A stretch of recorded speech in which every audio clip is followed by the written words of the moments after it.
একটা হাদিস শোনাই। আল্লাহ পাক বলেছেন, হে আদম সন্তান, আমরা কি আদম সন্তান না? হে আদম সন্তান, আমার ইবাদতের জন্য সময় বের করো।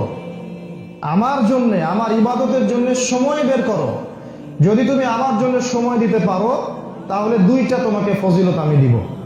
একটা হচ্ছে তোমার সমস্ত টেনশন আমি দূর করে দেব, টেনশন বলে কিছু আপনার থাকবে না, এবং তোমার সমস্ত দারিদ্রতা আমি ঘুচিয়ে দিব ইনশাআল্লাহ।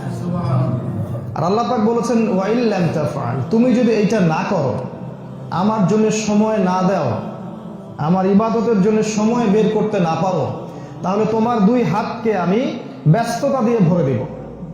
যখনই বলবেন ব্যস্ত আছে, আল্লাহ পাক ব্যস্ততা দিয়ে হাত ভরিয়ে দিয়েছেন, এটা আল্লাহর গজব।